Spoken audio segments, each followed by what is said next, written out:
falls behind on clock execution with this time control, where you don't get a second time control.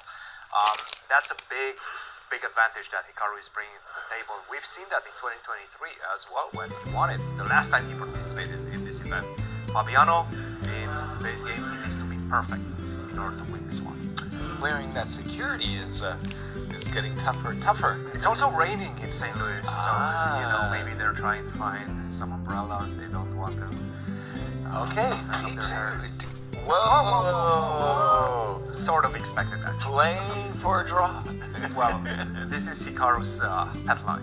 No, is it? He played it in the candidates successfully, so I has chosen this as a pet line. Needs only He's played it many times. Yeah. He's played it many times, and I'm sort of curious what he's going to do after c takes d5. Knight f6 is one of the ways you can also take on d4. He decided to go for knight f6. Knight f6, seeking simply to capture on d4, recapture pawn on d5, and you can play a lot of things right now. In fact, even e4 is a move. e4. e4 is a move in this position. With the idea after knight takes e4? You take on c5 now.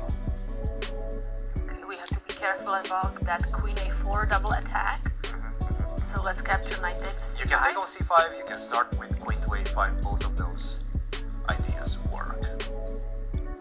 Which would you like? Knight capture. Knight takes e5. Yeah, knight takes c5. The problem with knight takes c5, and this is the whole idea of this move, e4. First of all, you're giving up a pawn, but you're somehow drawing that knight from the good side, next to the king on f6, to a square on c5, which is not now lost. Yeah, it's an isolated queen pawn with a knight missing. Exactly. On f6. Exactly. That knight on c5 is going to get targeted. I'm going to go bishop to e3. I'm going to get the other bishop.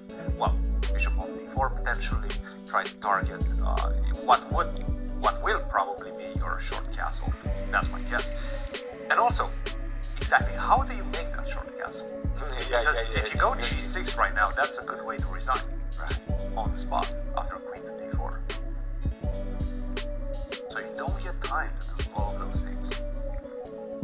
Interesting decision by Hikaru, but this is something that he's been doing very well in this competition, and to be honest, in the past few years, he's able to come up with ideas which his opponents don't necessarily expect.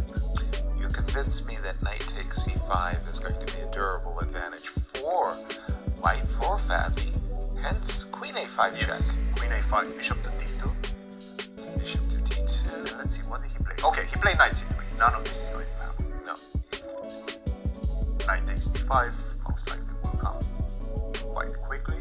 And then after e4, we're right back into very, very standard territory. But the territory I'm thinking of is this one with the pawn on e6 and the knight on f3. Right. Still with the pawn on e7, it means that maybe e5 is... e5 is a move. E5 is definitely a unique moment. It's probably the one move that equalizes in this position. Because if you do go e6... Yeah.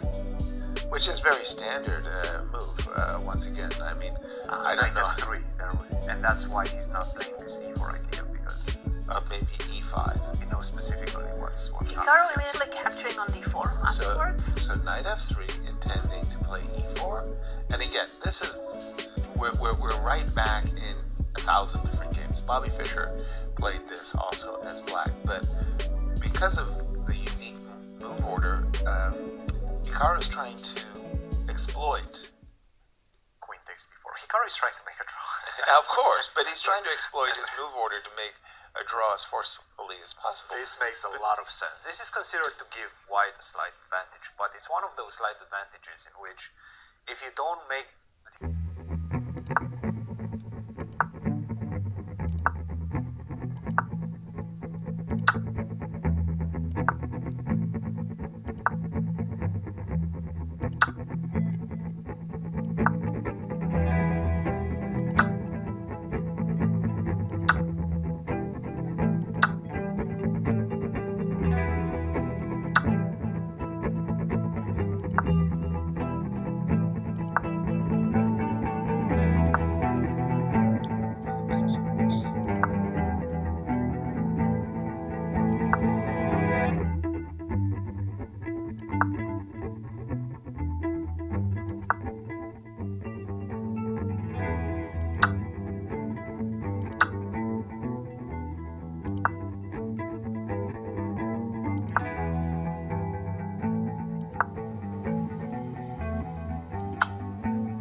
No, No, that's no, not no. our It's both our, and you just saw Fabi turn his head towards the camera there and say, You know, this is dead.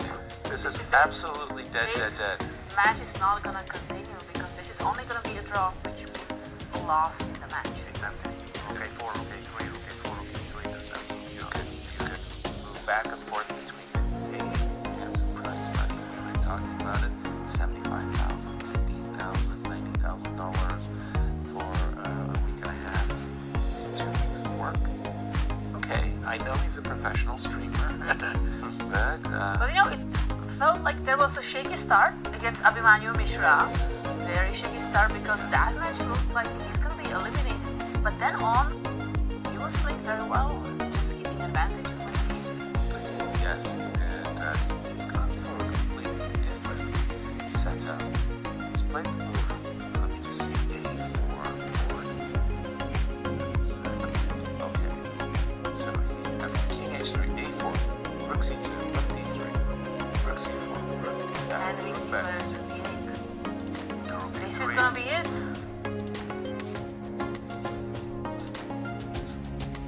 Maybe Fabi doesn't even want to give it a try. He just says, would you please shake my hand so I can get out of here? Congratulations, Hikaru.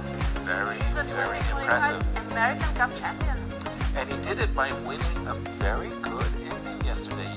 You don't see Fabi ground down endings. Yes. Magnus might do it on occasion, but it's rare. It was one of those endings in which, again, I was looking at it and I was thinking, you're not simply going to be able to outplay Fabiano. No. Unless he drops back to his last 2 minutes. And that was a that was- huge problem. That was right. a huge problem. Time He missed management. that rook to c6